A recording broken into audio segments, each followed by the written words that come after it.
Coucou, bienvenue chez Dali Crafts. Moi c'est Dali, je suis démonstratrice indépendante Stopping Up. Je vous retrouve aujourd'hui pour élaborer ensemble un petit projet. J'ai décidé de vous montrer comment faire cette petite boîte. C'est une boîte en forme de maison. Cette boîte, je l'ai offerte à mes clientes en guise de remerciement pour leurs achats du mois de février. Je tenais à vous faire ce tutoriel car j'avais fait une boîte un peu plus grande avec la collection tropicale que j'avais postée sur les réseaux et qui avait beaucoup plu. On m'a demandé à quand le tuto et donc j'ai décidé de faire ce tutoriel aujourd'hui avec cette boîte là mais en petit format. Donc cette boîte s'ouvre comme ceci. Voilà. À l'intérieur, donc, nous avons un petit chocolat Ritter Sport que j'ai assorti à la couleur de mon papier cartonné. Vous pourrez y glisser d'autres chocolats, je vous montrerai à la fin de la vidéo. La boîte en grand format que j'avais effectuée et dont j'avais posté les photos, on pouvait y glisser un Rossini. Donc vous voyez, c'est beaucoup plus grand que le Ritter Sport, plus grand et plus large. Donc si jamais vous le souhaitez, je pourrais vous mettre les mesures pour la boîte en grand format afin de pouvoir y glisser une petite gourmandise un petit peu plus grande. Pour élaborer ce petit projet, j'ai utilisé du papier cartonné couleur Calico Coquelicot. Vous allez avoir besoin d'un petit rectangle qui doit mesurer 5 pouces 1/4 par 4 pouces et demi, soit 13,3 cm par 11,3 cm. On va avoir besoin de notre table de marquage du côté le plus large, avec votre outil de marquage du côté le plus fin pour bien marquer donc nos plis sur le papier cartonné. On va venir marquer à 2 pouces, à 2 pouces et demi, 4 pouces et demi et 5 pouces. Cela correspond à 5 cm, 6,3 cm, 11,3 cm et 12,6 cm. On va tourner dans le sens des aiguilles d'une montre et on va venir marquer à 1 demi-pouce, à 2 pouces et demi et à 3 pouces et demi, mais uniquement sur les deux parties les plus larges de notre projet. Je vais vous montrer ici avec un petit plan de coupe pour que vous puissiez mieux vous rendre compte. Donc on a marqué du côté le plus large les 4 mesures. On a tourné dans le sens des aiguilles d'une montre. Là on a marqué 1 demi-pouce et 2 pouces et demi. Et on va venir à 3 pouces et demi marquer uniquement sur les parties larges, soit jusqu'à la première ligne de marquage horizontale, puis de la deuxième ligne de marquage horizontale jusqu'à la troisième ligne de marquage horizontale. Je vais laisser juste à côté et donc 3,5 juste à la première ligne de marquage horizontale. Vous levez votre main et vous marquez à nouveau jusqu'à la troisième ligne de marquage horizontale. Une fois que c'est fait, on va également venir marquer à 4 pouces et là on va venir marquer jusqu'à l'avant-dernière ligne de marquage horizontal, soit jusqu'à cette ligne là. Une fois que c'est fait, on va tourner dans le sens inverse des aiguilles d'une montre, donc on revient à ce qu'on avait avant et on va venir marquer à 1 pouce et à 3 pouces et demi jusqu'à la deuxième ligne de marquage horizontale. Donc 1 pouce et 3 pouces et demi jusqu'à la deuxième ligne de marquage horizontal. Une fois que c'est fait, on n'a plus besoin de notre table de marquage. Par contre, on va avoir besoin de notre tapis de silicone pour venir marquer ces lignes en biais. Je prends une petite règle, toujours avec mon outil de marquage, du côté le plus fin. Et je vais venir rejoindre la ligne que je viens de marquer jusqu'aux 2 pointes ici et pareil de ce côté. D'accord?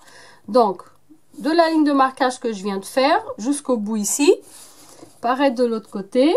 Une fois que c'est fait, vous n'avez plus besoin de votre tapis de silicone pour le moment. On va venir utiliser nos ciseaux à papier et on va venir retirer, donc couper tous ces petits bouts qui sont noirs. Soit le petit rectangle ici en bas, le grand rectangle en haut ici, en coupant légèrement en biais ici, et toute cette bande du haut que l'on a marqué jusqu'à l'avant-dernière ligne de marquage à 4 pouces. Je vous ai pas donné toutes les mesures pour les plis en centimètres, je viens de me rendre compte, mais vous les retrouverez ici juste en bas durant la vidéo et également en barre d'infos. Je m'en excuse d'avance. Donc là, on va venir tout simplement un petit rectangle ici, le grand rectangle ici, comme ceci.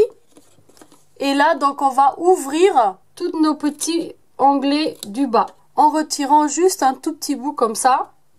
Voilà, afin d'avoir une petite séparation comme ceci.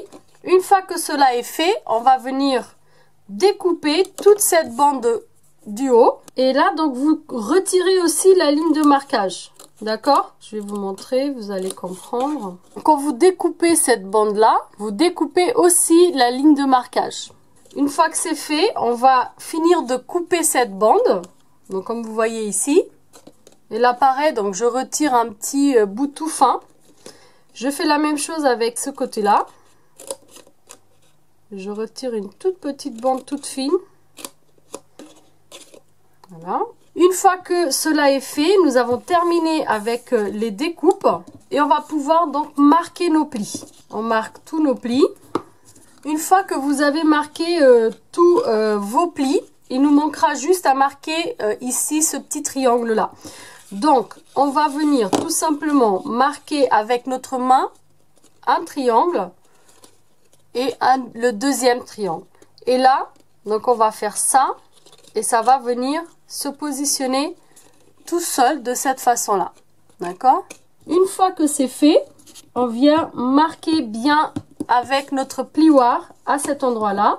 Et on met bien cette partie des deux côtés et on marque. D'accord? Voilà. Pour que ce soit bien marqué. C'est important. On fait la même chose de l'autre côté. Donc, je marque un des côtés du triangle, un autre des côtés du triangle. Et là, donc, je presse comme ça. Et je viens les mettre à plat.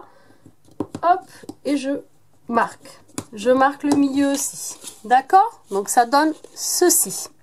Une fois que c'est fait, donc on a toujours ce côté avec le petit onglet à notre droite.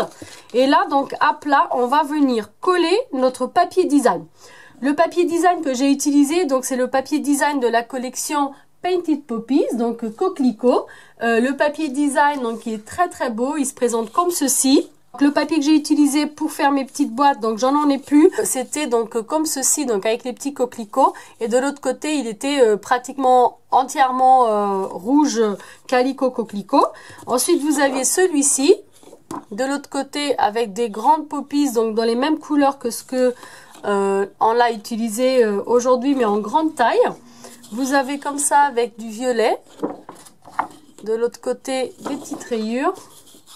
Comme ceci, très très beau. Encore un peu de violet. De l'autre côté, des petites rayures bleues.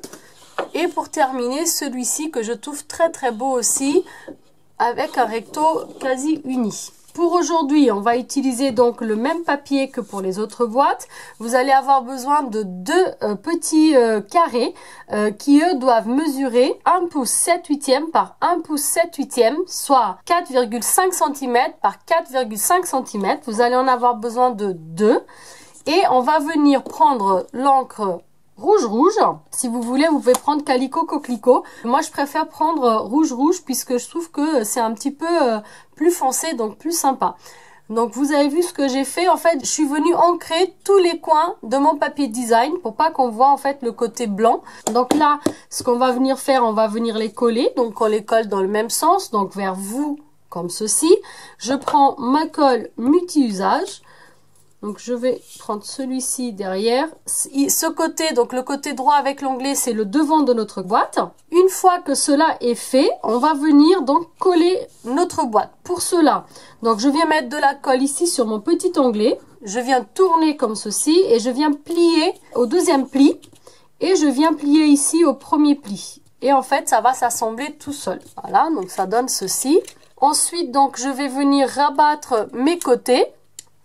L'arrière de ma boîte, donc qui est ce côté-là, puisque c'est là où on vient de coller. Donc, je rabats d'abord ce côté et ensuite celui-ci. Donc, je viens mettre de la colle un petit peu ici sur mes onglets, puis sur l'arrière et ensuite je rabats le devant, comme ceci. Et voilà, donc ma petite boîte est quasiment terminée. Donc là, soit je glisse donc mon Ritter Sport, qui rentre parfaitement, car j'ai fait ma boîte exprès pour recaser ce chocolat. Vous avez également des petits chocolats comme ça, donc petit format. Vous pouvez en glisser deux, ça ferme pareil. et de ce que vous pouvez trouver peut-être plus facilement au supermarché, vous avez les mini Kinder Country comme ça. Et là, donc pareil, ils sont un peu plus larges, mais vous pouvez quand même y caser 2. Vous voyez? Vous pouvez également, puisque ça fait la même largeur que les Kinder Country, les petits Milka comme ça. Et comme ils sont plus fins, vous pouvez même en mettre 4, comme ceci. Donc moi, je vais remettre mon Ritter Sport. Voilà. Et là, vous avez donc une bande qui est plus courte et une qui vient donc jusqu'au bout. Donc celle qui est plus courte à l'intérieur, puisque ça va nous permettre de pouvoir l'ouvrir après sans difficulté. Et puis celle qui est entière ici à l'extérieur. Une fois qu'on a terminé, on vient contrarier. Donc on met ça vers l'intérieur et on fait notre petit triangle de la même façon mais dans l'autre sens. Donc on contrarie dans l'autre sens, d'accord? Une fois que c'est fait, le devant qui est celui-ci, on va venir le passer à l'extérieur. Donc on pince comme ça, mais à l'extérieur. Et là, on va venir faire un petit mouvement comme ça. Donc c'est pas naturel, mais ça se fait quand même facilement. Et notre petite boîte maison est terminée. On va juste donc s'occuper de la décoration. Et pour cela, donc on va faire notre étiquette avec le petit mot merci. Et on va également s'occuper de notre coquelicot avec le petit feuillage.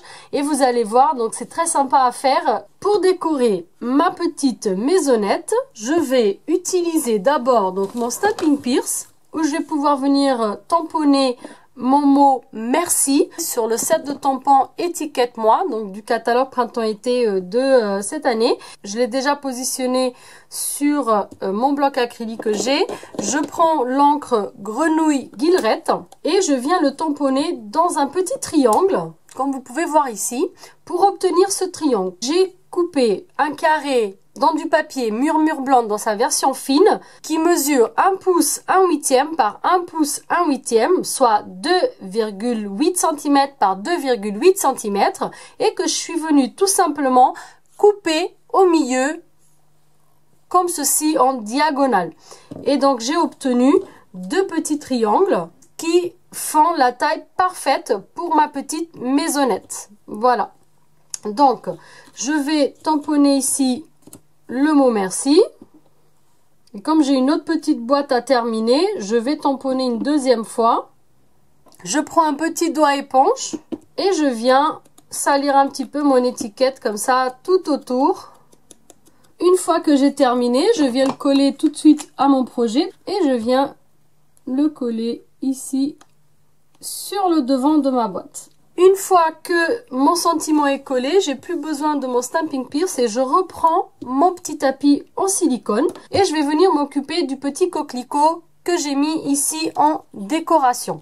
Alors, vous pouvez, si vous le souhaitez, utiliser le set de tampons Painted Poppies et tamponner, colorier ce petit coquelicot là, donc qui est peut-être un petit peu plus grand que celui que j'ai mis dans ma boîte, mais qui pourrait éventuellement passer avec ce feuillage. Mais moi j'ai utilisé les éléments coquelicot, donc qui sont aussi dans le catalogue printemps-été de cette année. On a des éléments comme ça en papier noir, donc ce sont des étiquettes. Il y a 2 feuilles comme ça d'éléments donc en cartonnette en die cut. On a 2 feuilles d'éléments coquelicot comme ça en papier vélin. Vous pouvez également coloriser avec les Stampin' Blends, donc les feutres à alcool. Et vous avez 2 feuilles de éléments en papier aquarellable. Et ces éléments-là, vous allez voir, ils sont embossés en blanc. Donc on le voit peut-être pas du tout à la caméra, mais vous allez voir cet effet une fois qu'on va aquareller avec nos encres, puisqu'en fait on a donc les contours et le cœur du coquelicot donc qui reste blanc. Donc moi, pour mon projet, j'ai utilisé ces éléments-là et j'ai pris donc un coquelicot moyen et un feuillage. On va commencer par colorier le coquelicot. Pour cela, donc j'ai repris rouge et j'ai pris également cerise carmin pour apporter une nuance un peu plus intense. Vous allez avoir besoin de petits blocs acryliques et vous allez tout simplement venir prendre un peu de chacune de ces 2 encres. Vous allez avoir besoin d'un aqua painter, donc un pinceau à réservoir d'eau comme ça. Dans l'idéal, un petit bout de sopalin pour pouvoir nettoyer votre pinceau. Donc là, je prends d'abord couleur rouge. C'est la couleur la plus claire. Et vous allez voir, donc je vais venir tout simplement mettre cette couleur sur tout mon coquelicot. comme ceci. Donc là, je reprends encore un peu de couleur et je remets encore une fois. Une fois que c'est fait, je prends la couleur la plus foncée, donc cerise carmin. Et vous voyez donc tous les contours en fait redeviennent blancs. J'attends un peu que cela sèche et je vais faire mon deuxième pour mon autre projet. Je vous retrouve juste après. Une fois que mes 2 coquelicots sont faits, donc je vais juste nettoyer un peu mon pinceau. Donc pour cela, je fais couler un peu d'eau. Je confirme qu'il n'y a plus de couleur rouge sur mon pinceau. Et je viens faire la même chose avec mon feuillage en utilisant de l'encre couleur grenouille guillerette et vert olive. Et je vais faire pareil. Donc vous avez vu, j'ai nettoyé mes petits blocs acryliques. Et là, donc je prends un petit peu de grenouille guillerette et un tout petit peu de vert olive. Et je commence par le plus clair. Vous voyez, il est quand même assez vif comme couleur. Et ensuite, je prends la couleur la plus foncée et je viens en fait plus sur les côtés extérieurs. Et voilà, donc mes feuillages sont faits également. Je vais attendre un peu que mes éléments sèchent et je vous retrouve juste après pour le collage et pour terminer le projet d'aujourd'hui. Une fois que c'est terminé, donc je vais venir positionner un grand Stampin' Dimensional sur mes fleurs et des petits Stampin' Dimensional sur mes feuillages. Donc je vais en mettre sur la base et un sur la pointe.